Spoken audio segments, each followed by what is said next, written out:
러시아와 우크라이나 전쟁이 장기화되고 있습니다. 공교롭게도 7월 6일 러시아에서 열릴 예정이던 세계 수학자 대회의 필즈상 후보로 우크라이나 수학자가 유력하게 거론되고 있습니다. 조가연 수학동화 편집장님과 함께 이야기 나눠봅니다. 편집장님 어서 오세요. 안녕하세요.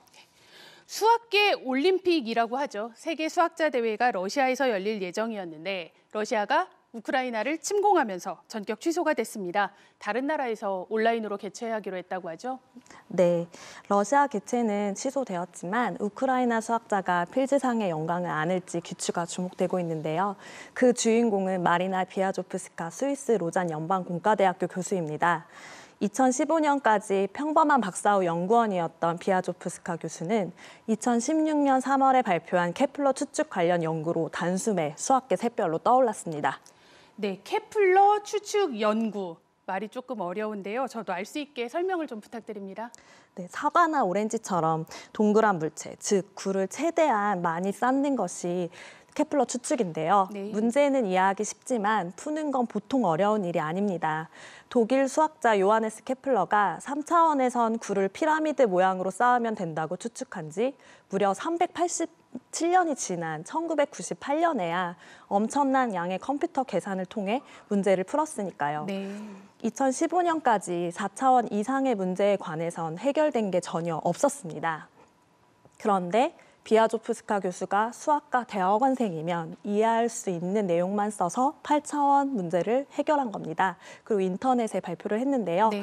이후 5명의 수학자가 일주일 동안 머리를 맞댄 결과 24차원 문제도 곧바로 풀었습니다.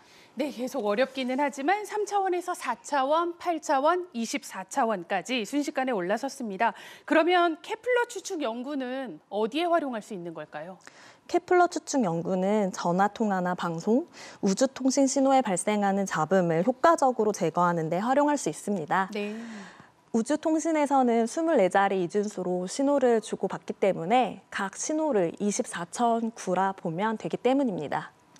네, 좀 주제를 바꿔서 현대 수학에 관한 소식을 좀 알아보겠습니다. 현대 수학의 기초가 우크라이나에 있는 한 카페에서 시작됐다고 하죠. 네, 놀랍게도 명문 대학의 연구실이 아닌 우크라이나 서부 도시인 리비우에 있는 스코틀랜드 카페에서 시작이 됐습니다. 네. 카페 근처에는 대학이 여러 개 있어 각 대학의 수학자들이 모여들었는데요. 수학자들은 어떤 문제를 풀기 위해 무려 17시간 동안 이야기를 나눈 적도 있다고 합니다. 네, 과연 어떤 식으로 토론이 이루어졌을지도 궁금합니다. 처음에는 카페 테이블이나 냅킨에 수학적 아이디어를 적으며 토론을 이어갔는데요. 다음 날이 되면 그 아이디어가 흔적도 없이 사라지자 큰 공책을 마련해 적었습니다. 네. 이 공책에는 총 193개의 문제가 담겨 있는데요. 소련이 리비우를 점령하는 동안에는 소련 수학자들이 와서 문제를 남기기도 했습니다. 굉장히 중요한 공책이었을 것 같은데요. 이 공책은 그 뒤에 어떻게 됐나요? 제2차 세계대전이 터지자 수학자들은 이 공책을 보호하기 위해 다양한 방법을 논의를 했습니다. 한 수학자는 공책을 축구장에 묻자고도 이야기를 했지요. 다행히 공책은 잘 보관되어 1945년 후고 스테인하우스가 공책의 전통을 부활시킬 수 있었습니다. 나중에 이 공책은 책으로 출판됐는데 책의 이름은 카페 이름을 딴 스코티시 북입니다.